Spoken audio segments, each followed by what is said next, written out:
melaksanakan UAS Hoid Fikih dengan dosen pengampu Bapak Ali Nurofik. Saya akan mempresentasikan beberapa materi. Yang pertama tentang kaidah al-ijtihadu la yunqadu bi al-ijtihad. Selanjutnya, kaidah iza ijtama'a al-halalu wal haramu buliba al-haramu. Selanjutnya, kaidah al-ittaru bil khurabi makruhun. Selanjutnya, kaidah tasyaruful imam a'lar rayah manatun bil maslahah. Selanjutnya, kaidah al-khuruju minal khilafi mustahabun. Dan yang terakhir, kaidah al-muta'adi afdalu minal khasyirin. Al-ijtihadu la yunqadu bi al-ijtihad. Ijtihad tidak bisa dirusak dengan ijtihad yang lain. Kata ijtihad berasal dari bahasa Arab, yaitu bentuk masdar dari kata yajtahid. Ijtihad artinya mengerahkan segala kesanggupan untuk mengerjakan sesuatu yang sulit. Secara terminologi didefinisikan oleh Muhammad Abu Zahra. Ijtihad yaitu pengerahan segala kemampuan seorang ahli fikih dalam menetapkan istihad hukum yang berhubungan dengan amal perbuatan hari dunia secara terperinci. Kata yulhadu berasal dari bahasa Arab yang berarti diruntuhkan atau dibatalkan.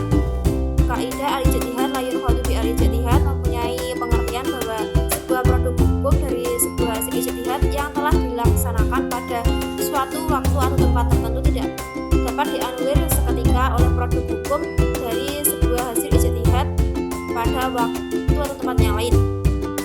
Kaidah ini berlaku terhadap hasil ijtihad yang dilakukan oleh seorang mujtahid maupun lebih baik produk hukum yang dihasilkan oleh mujtahid tersebut bersifat personal maupun kolektif. Pengertian kaidah ini bahwa ijtihad yang telah dilakukan oleh seorang ulama tentang suatu perkara tidak dapat dibatalkan oleh ijtihad yang kemudian, meskipun perkara tersebut sama. Hal ini dimungkinkan karena adanya perbedaan situasi dan kondisi yang dapat mempengaruhi proses dari hasil ijtihad yang lalu. Tetap saja dapat diberlakukan pada situasi dan kondisi yang lalu. Hukum hasil ijtihad terdahulu tidak dapat dibatalkan oleh hukum ijtihad kemudian, sebab hasil ijtihad kedua tidaklah lebih kuat nilai dan bobotnya dari hasil ijtihad yang pertama. Di samping itu, apabila suatu hukum hasil ijtihad dapat dibatalkan oleh hasil ijtihad yang lain, maka akan terjadi ketidakpastian hukum.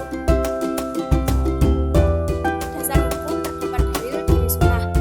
Wa aimanatu wal fatan mawajibullah. Penerapan kaidah al-ijtihadu la yunqadu bi al-ijtihad. Abu Bakar pernah memutuskan suatu masalah, tetapi Umar mempunyai pendapat lain tentang masalah tersebut, hingga Umar mempunyai berbeda. Sikap Umar itu tidak membatalkan ijtihad Abu Bakar. Selanjutnya, contoh dalam kehidupan sehari-hari, seorang sholat dengan menghadap suatu arah yang dianggapnya kiblat. Kemudian pada waktu masuk sholat berikutnya berubah anggapan tentang kiblat, maka dia harus menghadapi arah yang dianggapnya kiblat dan tidak wajib menghadap sholatnya yang pertama. Kaidah lain yang berkaitan dengan kaidah al-ijtihadu la yunqadu bi al-ijtihad, yaitu kaidah al-yaqinu la yuzalu bi al-syak, atau keyakinan tidak bisa dihilangkan oleh keraguan. Pengecualian kaidah al-ijtihadu la yunqadu bi al-ijtihad. Perubahan yang dilakukan oleh imam atau kepala negara berdasarkan kemaslahatan terhadap tanah yang oleh imam terdahulu telah ditetapkan sebagai tanah khusus atau istimewa, contohnya seperti tanah lapangan, fasilitas umum, dan lain sebagainya. Iza ijtama'a al-halalu wal haramu buliba al-haramu. Maksud kaidah ini ialah jika dalam suatu kasus ditemukan pergumulan antara halal dan haram, maka yang harus diutamakan adalah yang haram, sekalipun dalam realitas hidup bermasyarakat. Bercampurnya kedua hal tersebut memang sulit untuk dihindari, baik dalam kondisi peribadatan maupun bertransaksi. Oleh karena itu, jika dalam satu objek terdapat dua hukum, yaitu halal dan haram, maka yang harus dihindari terlebih dahulu adalah yang haram, agar tidak sampai terjerumus pada kesesatan dan dosa. Kaidah ini mencakup tiga instrumen penting yang saling berkaitan antara satu dengan yang lain. Yang pertama, hal yang dimaksud di sini adalah halal yang mubah, bukan halal yang wajib. Karena sesuai konsensus ulama, jika antara perkara halal yang wajib dan haram berkumpul, maka maslahah berupa kewajibanlah yang harus dijaga. Yang kedua, haram dalam kaidah ini sama dengan pengertian haram yang dimaksud dalam ilmu fikih secara umum, artinya segala sesuatu apabila dikerjakan mendapat siksa. Yang ketiga, ijtima. Mengenai batasan ijtima atau percampuran antara unsur halal dan haram, menurut Syekh Yasir Al-Fadani tidak ada ketentuan baku atau batasan yang pasti mengenai halal itu.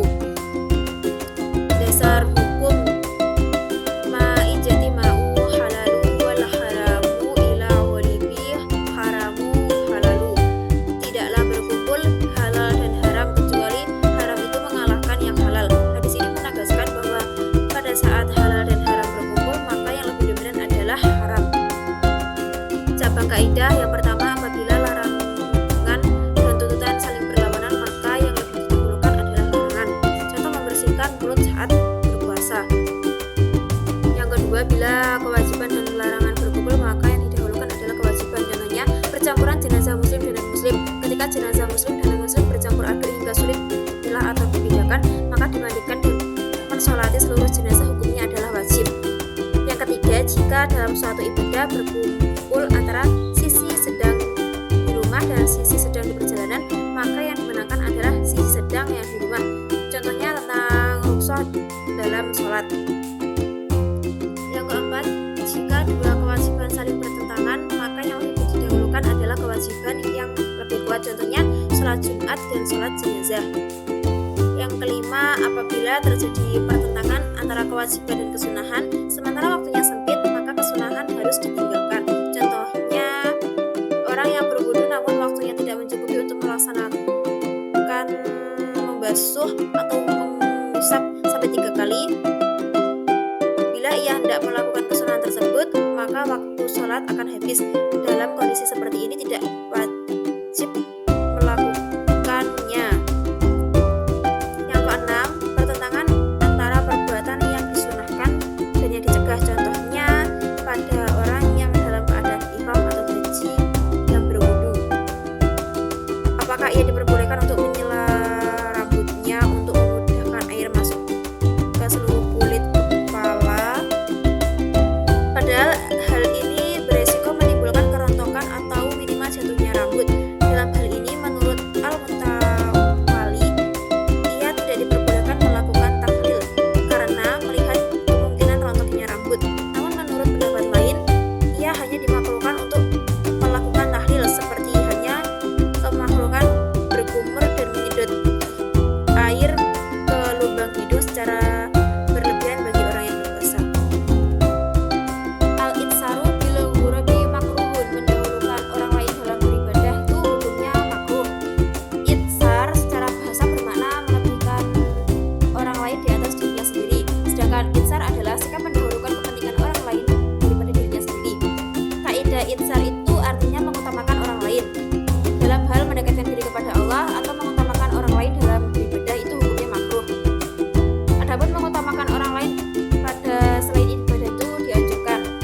Contoh kaidah, jika seorang muslimah memiliki satu mukena lalu datang waktu sholat, ia tidak diperbolehkan mempersilahkan orang lain sholat dulu menggunakan mukenanya tersebut. Yang benar adalah ia harus segera sholat sebelum yang lain. Ia harus mengutamakan dirinya, sebab sholat di awal waktu itu lebih baik. Baru setelah ia sholat bisa meminjamkan kepada orang lain. Dalam ibadah sekali lagi dimakruhkan mengutamakan orang lain. Macam-macam itsar. Yang pertama, itsar dalam perkara duniawi. Misalnya ketika kita meminjamkan motor kepada orang lain yang harus segera dibawa ke rumah sakit, namun ketika itu pula kita juga membutuhkannya. Yang kedua, itsar dalam perkara ibadah. Mendahulukan orang lain dalam perkara ibadah adalah segala yang dibenci, karena masing-masing orang diperintahkan untuk mengagungkan Allah Ta'ala. Jadi kita tidak boleh untuk mendahulukan orang lain atas diri kita dalam perkara ibadah. Selanjutnya, tingkatan itsar. Imam Al-Ghazali membagi itsar ke dalam 3 tingkatan. Tingkatan pertama, menempatkan orang lain seperti seorang pembantu, yaitu kita berikan apa-apa yang tersisa dari kita, seperti halnya makanan sisa, pakaian bekas. Selanjutnya, tingkatan kedua, menempatkan orang lain seperti dirinya sendiri, yaitu dengan memberikan kepadanya seperti yang ia berikan kepada dirinya, seperti memberi makan yang biasa ia makan atau yang ia senangi. Selanjutnya, tingkatan ketiga, menempatkan orang lain di atas dirinya, yaitu dengan memberikan kepada orang lain lebih dari apa yang biasa ia berikan kepada dirinya sendiri. Misalnya di meja makan biasanya hanya ada ikan asin, ketika memberikan tetangganya ia memberikan ayam bakar atau sate. Pengaruh praktik itsar. Yang pertama, mendapat keberkahan dan balasan yang lebih dari Allah. Yang kedua, menyembuhkan penyakit hati. Yang ketiga, mendapatkan kebahagiaan dan ketenangan batin. Keutamaan dari itsar. Pertama, akan dicintai Allah Ta'ala. Allah Ta'ala akan mencintai hambanya yang selalu berupaya dan berusaha membantu kebutuhan saudaranya. Dan sebagaimana balasannya, Allah Subhanahu wa Ta'ala akan menolongnya dalam keadaan genting ataupun sempit. Dan Allah Subhanahu wa Ta'ala akan memberikan bantuan kepadanya dalam hal kesulitan. Kedua, akan dicintai oleh manusia. Seorang yang zuhud dari apa yang dimiliki manusia, maka ia akan dicintai dicintai oleh saudara-saudaranya. Ia akan dicintai oleh kerabat dan teman-temannya. Sedangkan insar mendahulukan kepentingan saudaranya dibandingkan dengan dirinya sendiri, maka akan menumbuhkan kecintaan yang lebih besar daripada itu. Yang ketiga, akan dimudahkan urusannya di dunia dan dilepaskan dari kesulitan di akhirat. Yang keempat, akan tumbuh ikatan ukhuwah yang erat dan kuat antar sesama muslim. Tasyaraful imam a'lar ra'iyah manutun bil maslahah. Kebijakan seorang pemimpin atas rakyat harus berdasarkan atas kemaslahatan. Kaidah fikih merupakan salah satu metode penetapan hukum Islam, sistem penemuan hukum baru dalam mukhasanah hukum Islam. Kaidah fikih dapat diartikan tindakan atau kebijakan seorang imam atau pemimpin terhadap objek maupun objek hukum yang berada di bawah kepemimpinannya, di mana kepemimpinannya tersebut harus mengacu pada terwujudnya manfaat dalam kebijakannya, baik berupa manfaat duniawi maupun manfaat ukhrawi. Seorang pemimpin adalah seorang yang menguasai agama. Seorang pemimpin ini merupakan orang yang sekaligus menguasai agama dan mengetahui tentang pengaturan dan tata kelola menguasai agama masalah kehidupan dunia. Abdul Al-Karim Zaidan dalam pernyataannya menekankan pada 3 hal pokok yang harus dilakukan oleh seorang pemimpin. Yang pertama, melayani orang-orang yang berada di bawah kepemimpinannya. Yang kedua, menegakkan keadilan. Dan yang ketiga, merealisasikan kemaslahatan untuk manusia. Selanjutnya, sumber perumusan kaidah. Adapun sumber kaidah berasal dari fatwa Imam Asy-Syafi'i, yaitu kedudukan imam terhadap rakyat adalah seperti kedudukan wali terhadap anak yatim. Menurut Imam Syafi'i, fatwa tersebut berasal dari fatwa Umar bin Khattab yang diriwayatkan oleh Sa'id bin Masyur, dari Abu Ahwas, dari Abi Ishaq, dari Bara bin Azib. Prinsip-prinsip kemaslahatan perundang-undangan bagi negara dan masyarakat. Prinsip kemaslahatan harus ada dalam sebuah perundang-undangan yang dirumuskan oleh pemerintahan, oleh karena kemaslahatan manusia merupakan hak asasi yang harus diwujudkan dalam kehidupan setiap masyarakat. Prinsip kemaslahatan ini dapat ditemukan di dalam Al-Quran maupun dalam sejarah Islam. Kemaslahatan pokok mencakup 5 hal yang dipandang oleh para ulama sebagai landasan dasar tujuan syariat yang harus dijaga. Kelima landasan dasar itu adalah perlindungan terhadap agama, perlindungan terhadap jiwa, perlindungan terhadap akal, perlindungan terhadap keturunan, dan perlindungan terhadap harta. Al-khuruju minal khilafi mustahabun. Secara bahasa, kaidah al-khuruj min al-khilaf terdiri dari 2 kata, yaitu al-khuruj dan al-khilaf. Kata al-khuruj bermakna keluar, lawan dari kata masuk, sedangkan al-khilaf bermakna jalan yang ditempuh oleh seseorang berbeda dengan yang lain atau perbedaan. Sebagian ulama mengartikan dan memahami kaidah al-khuruj minal al-khilaf dengan seorang mengamalkan suatu pendapat mujtahid lain yang berbeda dengannya karena adanya suatu tuntutan. Maksud dari pengertian tersebut adalah dengan al-khuruj min al-khilaf dapat menjalankan sikap kehati-hatian dalam hukum syara, baik dengan mengerjakan persoalan yang terjadi karena suatu perbedaan pendapat ulama dalam menetapkan keharusannya maupun meninggalkan perbuatan yang terjadi perbedaan pendapat ulama dalam menetapkan keharumannya. Dasar hukum terdapat dalam Al-Quran surat Al-Hujurat ayat 12. Ya ayyuhalladzina amanu jtanibu katsiran minad dhanni inna ba'da dhanni itsmu wa la tajassasu wa la taghtab ta'dukum ba'da ayyuhibbu ahadukum ayyakula lahma akhihi maytan fakarihtumuh wattaqullah innallaha tawwabur rahim. Kaidah al-khuruj min al-khilaf yaitu kaidah-kaidah yang berlaku hanya dalam cabang-cabang fikih tertentu yang dalam hal ini adalah siasah. Meskipun demikian, dalam prakteknya terlihat bahwa kaidah ini juga diterapkan dalam hampir semua bidang fikih di mana terdapat perbedaan pendapat para ulama dalam menarik kesimpulan istinbat hukum. Oleh karena itu, kaidah ini tidak dapat dinyatakan secara ketat sebagai kaidah khusus bidang siasah saja. Contoh, disunahkan membasuh rambut kepala saat berwudu agar terhindar dari perbedaan pendapat dengan mazhab Maliki dan Hanafi yang mewajibkan tidak hanya sebagian dari rambut kepala tapi setengah ataupun keseluruhan. Seperti kasus tersebut di mana terdapat perbedaan yang jelas, maka menetapkan kaidah ini dipahami dengan memperhatikan perbedaan pendapat dan bersikap saling menghargai atau toleran. Syarat penerapan kaidah dalam menerapkan kaidah al-khuruj min al-khilaf, ulama memberikan beberapa syarat, yaitu a. Dalam menerapkan kaidah maka tidak boleh terjebak pada khilaf tersebut. Seperti contoh dalam pelaksanaan sholat fitri pada masa Hanafi yang dikerjakan langsung satu salam tanpa dibagi menjadi 2 salam. Maka hal ini seorang tidak boleh terjebak dan meninggalkan amal tersebut karena suatu perbedaan. Yang b. Tidak boleh menyalahi sunnah yang jelas dan kuat. C. Dalil yang digunakan oleh seorang mujtahid adalah dalil yang kuat. D. Tidak berpotensi merusak ijma ulama.